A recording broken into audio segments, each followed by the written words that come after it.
Hello, everyone. It's Shane Kanto, your Wasteland Reviewer, and welcome to Lost in the Wasteland, my weekly interview show where I get to learn a little bit more about somebody else's perspective on movies. And I have my friend Erin here. We've been friends for quite a few years at this point. I'm so excited to have you back on the show. Yeah, me too. Thanks for having me. Absolutely. So, what's funny is for most of this year, I towards the beginning of the year, I had a lot of people like, I want to come back on for like a third or fourth time, and it's a lot of my Sif Pop friends and stuff like that. I spent most of the summer trying to get new people to come on, and then I'm like, let's go back to like when I first started this show, and then realize that this is like the 115th episode of this show, and I think you came on for like the 10th. I was like very early in the process. I remember that. It was during I think it was like a January and I Yeah. remember it was very early and very exciting. Yes, this I've been doing this for 2 years. Yeah. Oh my God, I can't believe you're at over 100 episodes. It's It's just it's crazy because I'm just like I've had this show for 115 episodes, and my Welcome to the Wasteland show come the end of December is going to be my 100th episode. yeah, So, just killing it. I just started doing this during COVID because like I wanted Mhm. to talk with my friends and have like meet new people and have excuses to talk about movies, and look where we are now. All this Yeah. time later, still talking about movies because that's what I do. Um, I watch movies and I talk about them. So there we go. Subject never gets old. Now, you're here for your second round. Mhm. So obviously, different questions than the first time you were on here because that wouldn't be very interesting. But Erin, what's a film that like this isn't like a new upcoming film? It's something that's already been released that you're probably most excited to check out. Okay, so I probably like way too old of an answer for this one. That's fine. Um, well, and I just saw it pop up on whichever platform it's on. It had like a preview, right? Mhm. And so it just popped up. But I've actually never seen When Harry Met Sally. Oh, okay. And I feel like it's referenced so often and it has it's a classic. Mhm. And I've never seen it. And I think about it now pretty often. So that is probably on my list to go see. That is top tier rom com right there. Yes. That's Oh, you'll notice might be a bit of a theme with some rom-com stuff in that's my good. answers. You're gonna see it. So But it's great. Like Billy Crystal and Meg Ryan are so fantastic. I love Billy Crystal.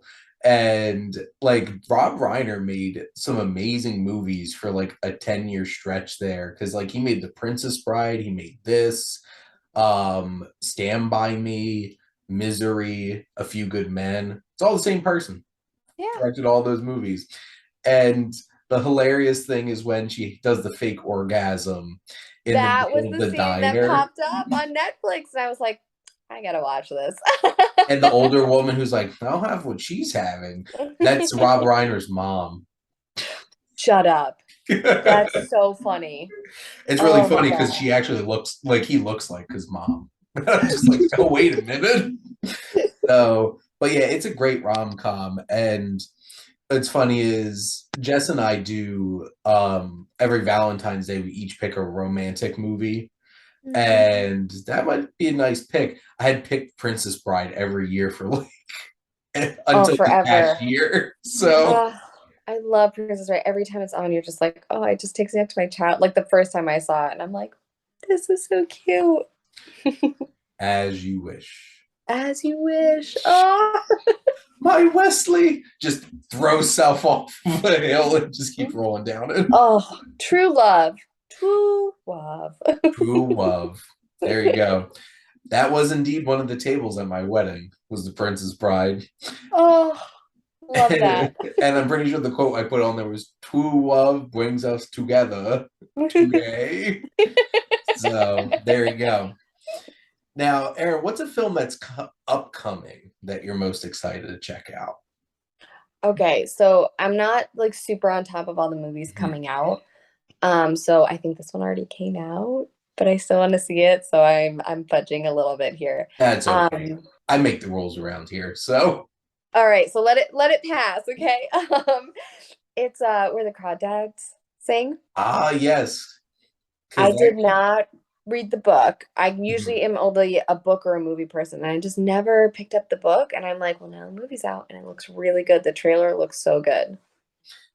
I'm trying to remember when that did come out. I have a feeling that was like a July or August movie. It was summer for sure, I think. Yeah, Yeah. and I have to say, by the end of that movie, I'm like, what the hell happened? It's it's it's definitely a specific kind of movie that, Okay. like, I feel like if you really like romance and you could be okay with the fact that like this romance also has like this woman's getting put on trial for murder. uh, Yes, I was gonna say murder. it's a it's a murder mystery, and you With know, love. I have a feeling like if you watch that trailer and you're like, I really want to see this, I'm gonna like this, you probably will. Yes, that's You I'm just intrigued. I'm super intrigued by it. I'm like, you got to see it.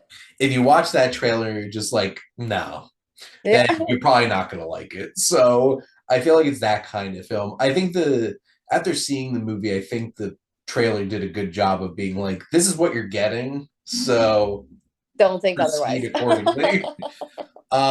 Now one of the biggest conversations I always have with like my film friends is just like how much everybody hates that they just remake everything Yeah. instead of like making new stuff. But sometimes some remakes are good. So, Erin, Yeah. what would you like to see remade? I appreciate this question because I am also one of those that sits around and be like, stop remaking stuff. You're ruining it. Um, but weirdly, what came to mind with this was I do like some of the live action Disney movies when they Mhm. remake those. So, but my favorite like Disney movies were like Pocahontas and The Little Mermaid. And again, I'm not as up to date on movies, so if I missed it, I apologize. But I don't think they've done like a live action remake of those. Mhm. Um, I would love to see those, I think. So they do have a Little Mermaid coming out, Okay. and they released a teaser trailer, and of course it got a lot of people angry because Ariel is not a white ginger. Oh Uh, no. so like it was one of those kinds of things where people were getting upset because it was a young black woman playing Ariel. I was just like, okay. But from Yeah. what I understand, I don't think Disney has a Pocahontas movie plans, which that would be interesting. Like, I do would they make this historically accurate? right. I'm like, we've put in a little bit more of the, live stuff here. Um, like the real stuff here. And that's the same, like the Little Mermaid, like that's a bummer that people are upset because it's like you want anyone to be, want to be the Little Mermaid. You know me swimming. I'm like, I want everyone to swim. Yeah. Um, but that's exciting. I think that's exciting that they did that. That's awesome. I what the bit of casting that grabbed my attention the most was that they're having Melissa McCarthy as Ursula. Oh my God, love that. I love that so much. I'm sold. I It's an saw that. A I'm plus. like, yep, that doesn't Yeah. surprise me in the least. I And can I yeah, can see it. I want it. Let's go. she's gonna ham it up, and it's probably gonna be a lot of fun. Yeah. Because they have that coming out. They're having a sequel or a spin-off of Lion King coming I think I've out. seen that. Yep. I guess they're remaking like the straight to DVD like Simba's Pride stuff too. Oh my God.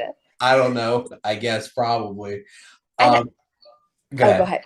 No, you go ahead. Oh, I was gonna just say, sorry, I'm interrupting, but I was gonna be like, oh, the remaking, I'm like, you want it just on the cusp. I want all of these movies like live action, but that's it. Don't take it too far. Don't ruin it. That's how I Yeah. feel. Well, and it's interesting too because they also have Hercules coming out apparently, Mm. which it's from Guy Ritchie who did the Aladdin remake. So I'm Mm. like, all I have to say is if they don't get Danny DeVito back to play Phil, then what the hell are you doing? Yeah, don't even try. They literally made him look like DeVito, which I don't know if they'll cast James Woods as Hades. That might be Uh, I don't think he's in the place where Disney wants to put James Woods in movies right now. Um, Probably not. I did hear a rumor that they want Bruce Campbell to be Hades, and I would lose it. I am Oh, such a huge fan of Evil Dead, and just that would be hilarious because Bruce Campbell's hilarious. right. See, I feel like with these, they have such an opportunity to cast like really fun, really good actors and actresses in this to like just kill it and just make it fun. Which, like, I don't feel as bad as like, oh, they're remaking Hercules. Well, how many Hercules movies have there been? So, like, what's another one? So, Yeah. Yeah. Right. Right. are they gonna get The Rock again? So, because I did see that Hercules movie, um, but So, yeah, he's too busy making a Black Adam movie and making some money. Good for The Rock. He'll always be The Rock to me. Because being a pro wrestling fan. Now, Erin, what's your fondest memory of going to the movies? and I haven't been in a while. Mhm. I'm hearing these theaters are getting real nice, the laid back chairs and Mhm. ordering food, so that's cool. But my fondest memory probably, I think I was in high school, early high school, and my younger sister and I went, and again, rom-com theme. I think it was a Nicholas Mhm. Sparks movie we went to see. I think it was The Choice, if I'm remembering right. And her and I didn't hang out a lot. It was quite a bit more of an age difference at that point. It Mhm. mattered more. So, I just remember really enjoying getting like 2 hours with her and Oh, spending that's time with nice. her in the theater. Yeah, it was more about who I was with than necessarily maybe the movie I was seeing, but yeah, it was good. That's probably the fondest memory I have. Oh, I've definitely had some fun moments with my brother seeing movies in the Yeah. theater. God, I took him to go see This Is the End. When Hmm. that came out, it came out around his birthday. I thought he was gonna pee himself. He was laughing that hard in the middle of the theater. And then you're like, I did so good. Exactly. Um, but yeah, what's funny is when you brought up going to see a Nicholas Sparks movie in the theater. I have actually seen one in a theater. Which one? Um, so a couple of my female friends, my freshman year of college, or this might have been like early sophomore year, convinced me to go see the. We went to the opening night of The Lucky One Oh, with another Zac good one. Efron, So good. and this is like pre Neighbors and stuff like Yeah, that. So before like he got this in Baywatch, before he's like all like muscleheady. so this is before I liked Zac Efron because like I didn't watch High School Musical or anything like that, and I'm Me just either, like, really. so I went with them to see that, and some of our other friends went to go see 21 Jump Street that night, and I'm just sitting there like I could be watching 21 Jump Street right now. I might have made the wrong choice. Might have made the wrong call. Oh, I It's okay. 100% did. After when I finally saw 21 Jump Street, I'm like, wow, I really did make the wrong choice here. But at least I can say I went to opening night of a Nicholas Sparks movie, Proud of and you. you know, got to see Zac Efron shirtless. So there you go. Hey, I mean, win-win. I don't know how it gets any better. There you go. Now, Erin, what's a film that really exceeded your expectations when you saw it? So, and I'll say this is recent. This was over the summer. Mm-hmm. And again, because I didn't really know about it, didn't really have any inclination, and I think we picked it on a whim, but it was so good. It was called The Banker, and I forget all the characters that were in it, but it like names of them. Um, but basically, the story was just like it was a like a uh, fictional, but like real life story type deal. You know the Mm-hmm. term. Um, and I had just never heard it before, and I was like floored. I was like, this is incredible. Like I had no idea.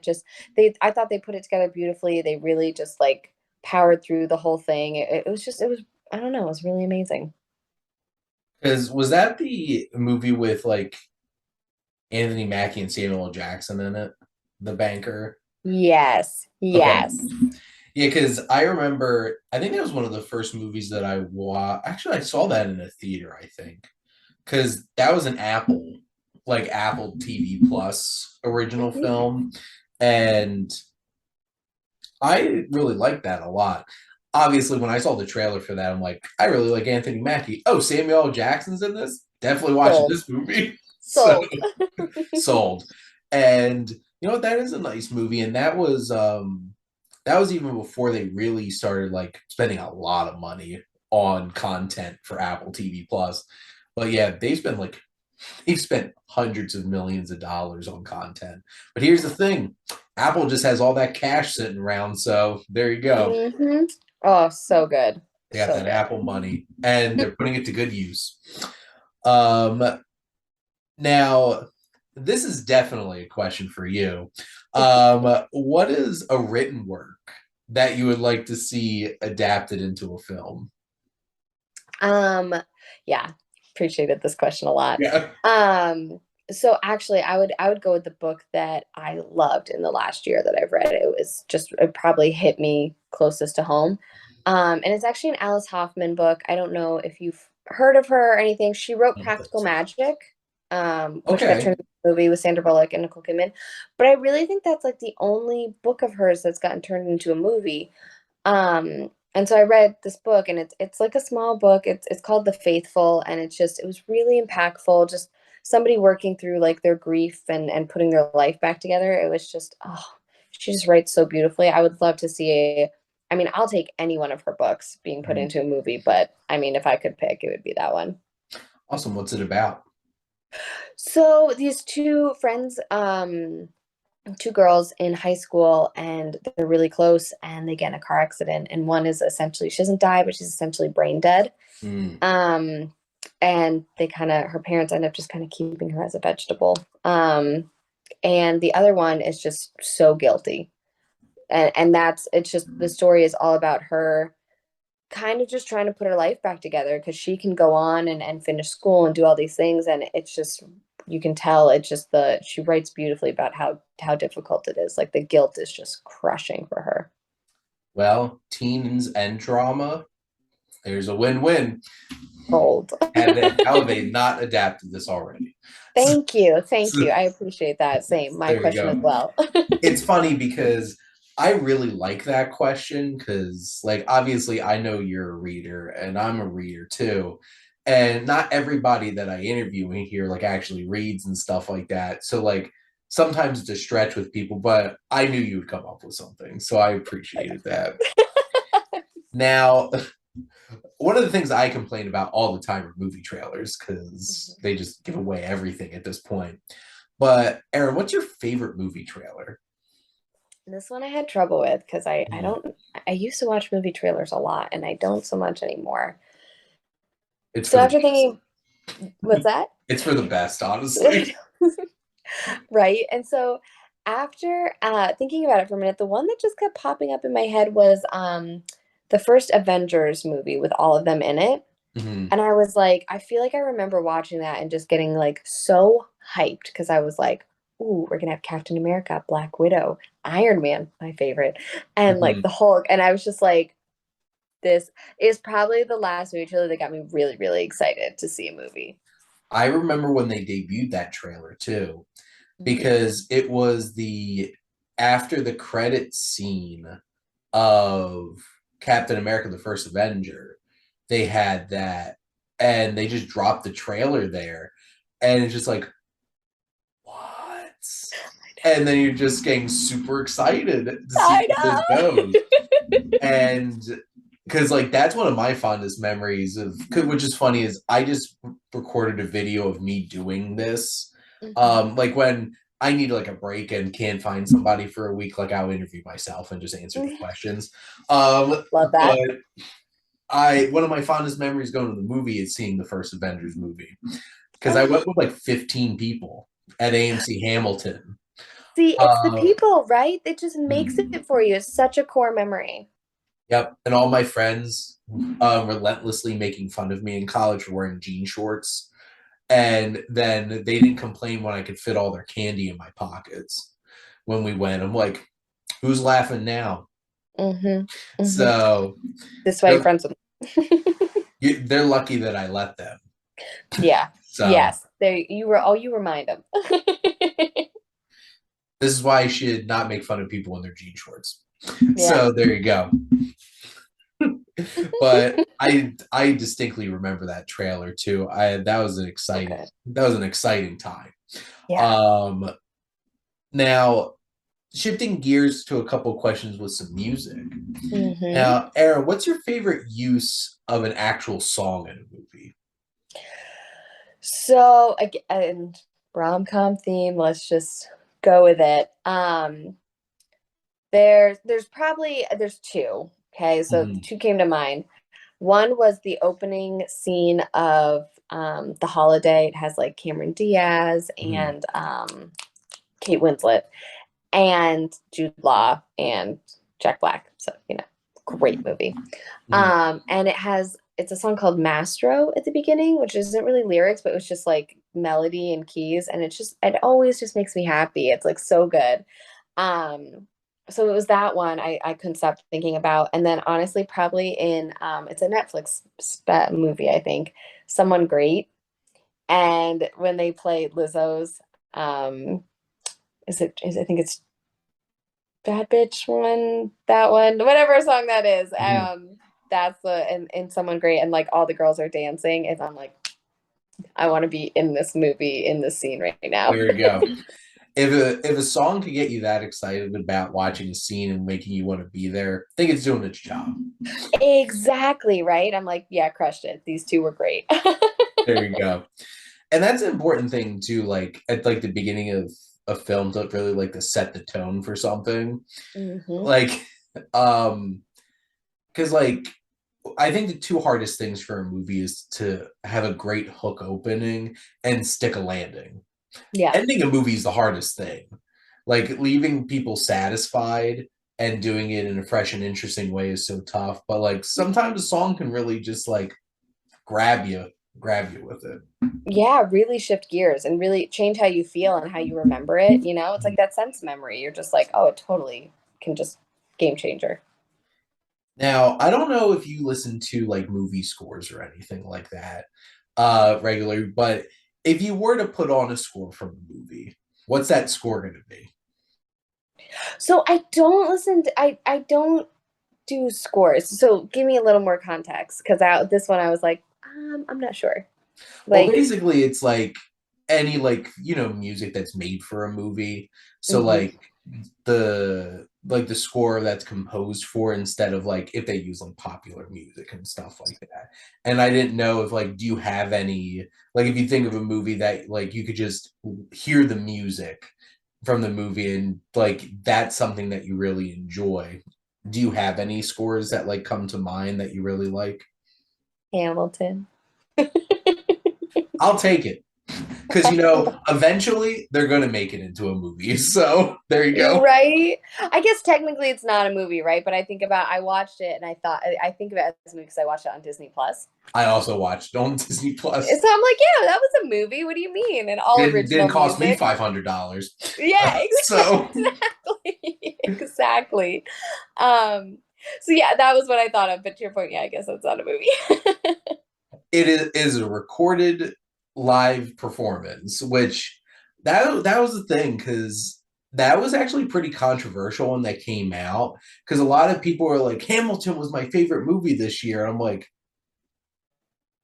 but it wasn't.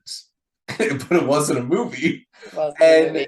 it's a tough fine line because like how do you define the movie? Well, But yeah. that's the thing. Like obviously, and that's a great pick too because a lot of musicals are the kinds of ones that like really come to my mind a lot when I'm Yeah. thinking about music. And obviously, Lin-Manuel Miranda really knows how to make some great music between that and In the Heights, um, Oh, yes.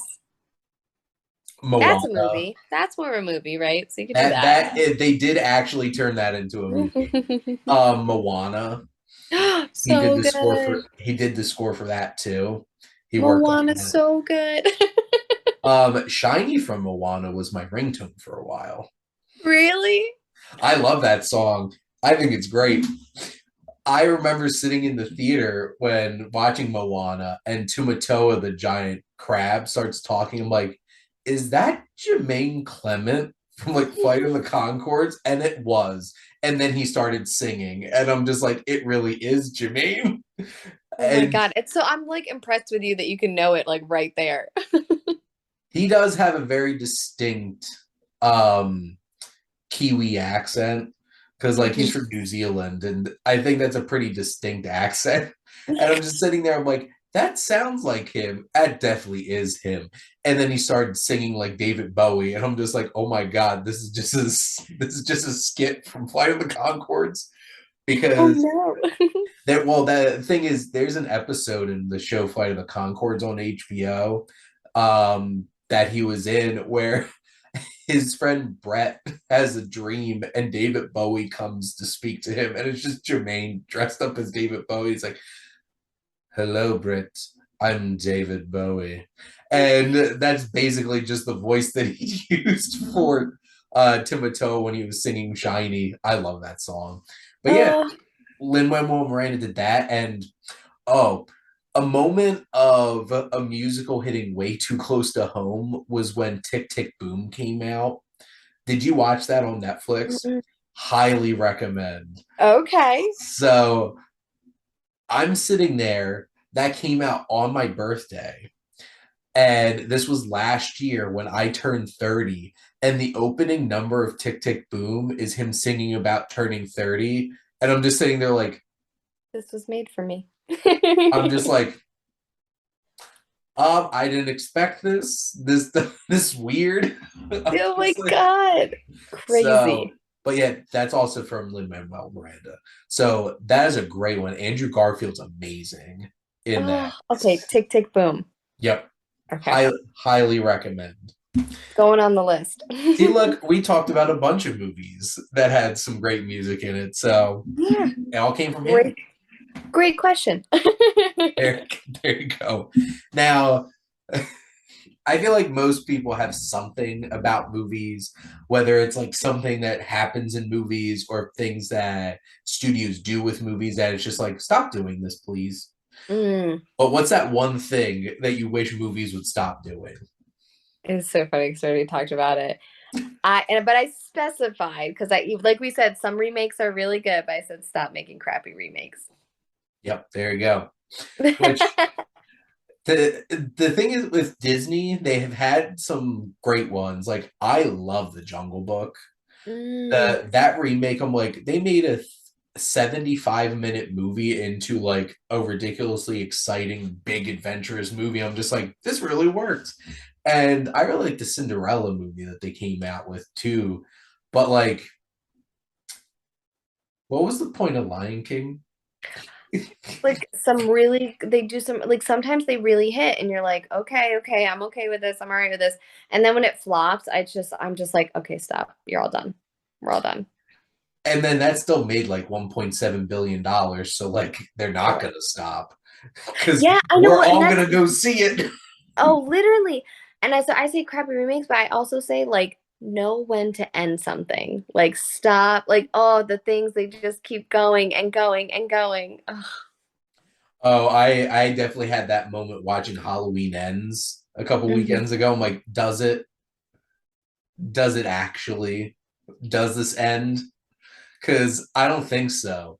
You might Give end me this a date. trilogy, but like I give you like 3, 4 years, and then somebody else is making a Halloween movie. Yes, So, 100%. It's like you just yeah. It's the continuation and the crappy remakes. Those are the two things. Just yeah. and that's the thing, because like movie franchises do that, TV shows do that. I this might be a controversial opinion, but I'm so done with Handmaid's Tale. It's just like, why Mm. is this on a fifth season? Where's See, the that's what I show mean. going? When it exceeds, and I'm, you know me, like being a reader, I'm like, when it exceeds the books, just stop. Like, It was one book. one book, 5 seasons. They announced a sixth and final season. I was sitting there like the fifth season came out, and like they're on like the ninth episode coming up out of 10. I'm just like, at the beginning of the season, I'm like, this is it, right? Like they can't possibly stretch this out anymore. And then they're like, sixth and final season. I'm like, what? Please be one of those where it's like 3 episodes. You're like, just wrap it It's up. not. It's going to be another No. 10 episodes of like, why is this going still? Hey, at least it's only 10 these days. That's true. Well, that's true because if this was a network show and had to watch 22 episodes of this every season, um, it's funny because I've been getting into a lot of TV and like I'm used to watching streaming shows for the most part now. Yeah. And I'm watching some network shows that are coming out. I'm just like, like they have 18 episodes this season. I'm like, that's a blast from the past. I'm also like, this is too much for me.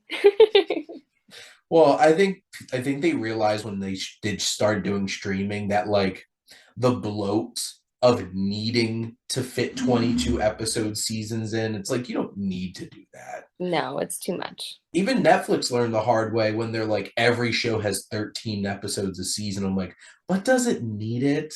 No. I can tell you right now, it does not. It does not. And then they just keep stretching them out because they're like, it needs to be 13 episodes.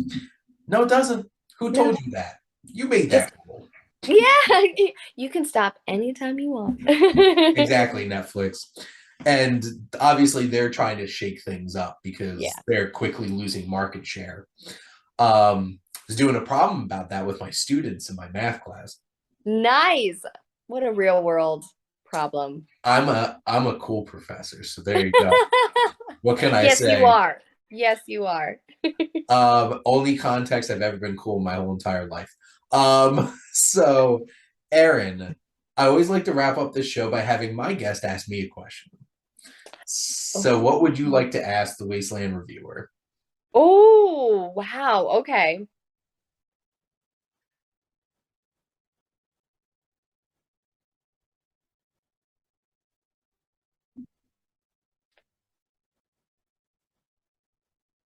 What? Okay, I was trying to overcomplicate it in my head, so I'm gonna simplify. Okay. Um, what book would you want turned into a film that hasn't already been done? It doesn't have to be hasn't already been done. It could be you need it remade because they ruined it. Well, what's interesting is because I did talk about this, and I'm happy to talk about this again. So the past couple of years that I have been reading has been a lot of Stephen King. Hmm. And I feel like Stephen King is very hard to adapt because a lot of his books are really big, very dense, have a lot of things going on. Maybe this is better off as a series, maybe, could be. But I know they made a Dark Tower film, Mm, which I actually finished the Dark Tower saga back on my honeymoon earlier nice. this year.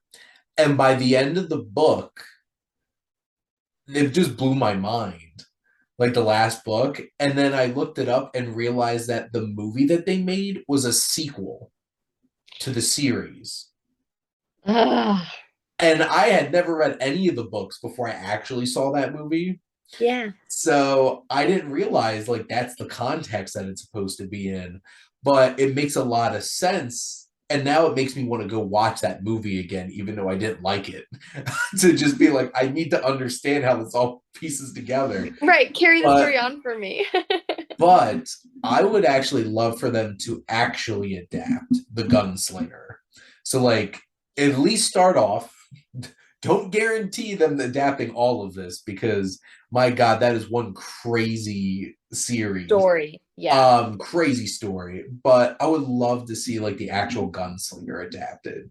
Now, the perfect Roland, like the Gunslinger, is way, way, way, way, way too old because Mm. he very obviously was based off of Clint Eastwood.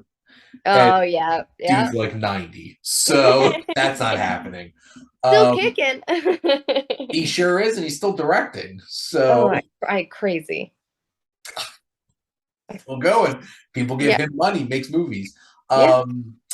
But I had no problems with Idris Elba being cast in it because like he was in the movie and I thought he was great. Matthew McConaughey was an interesting choice as like the evil villain, the man in Mm, black.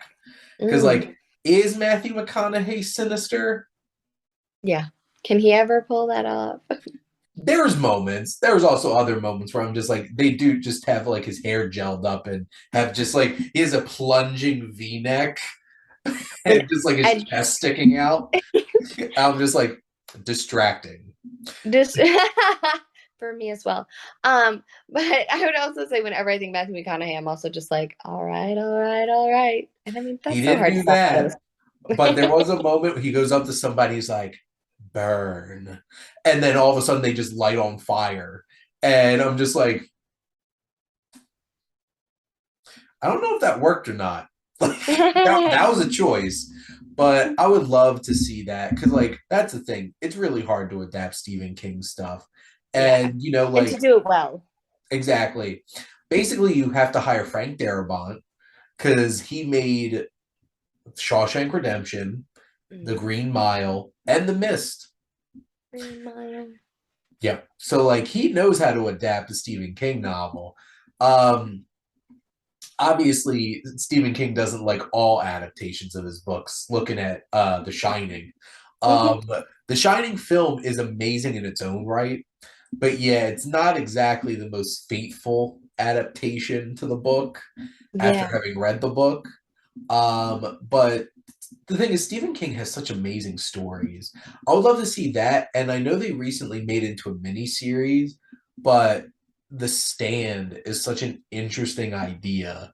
And those are some things that I would like to see adapted. Maybe I'll think of some other things that aren't Stephen King stuff, but I've just read so much Stephen King lately that I think they're challenging to adapt, but they have so much potential to be really cool Oh, yeah. films. If they're done right, it's amazing. So I'm with you there. I feel like that was a good answer. I'll take it. I feel like they need to stop trying to adapt Pet Cemetery because Mhm. I feel like they keep not getting it. Mm. So, You're like, um, it's okay. Just take a break. so I haven't read this yet, but I definitely want to read this before this movie comes out. But I've heard amazing things about Salem's Lot, Mm. and they're adapting that into a film coming out soon. It's a Stephen King vampire story. Oh, that's cool. So I apparently there's a TV movie, Salem's Lot, that I would be interested in checking out.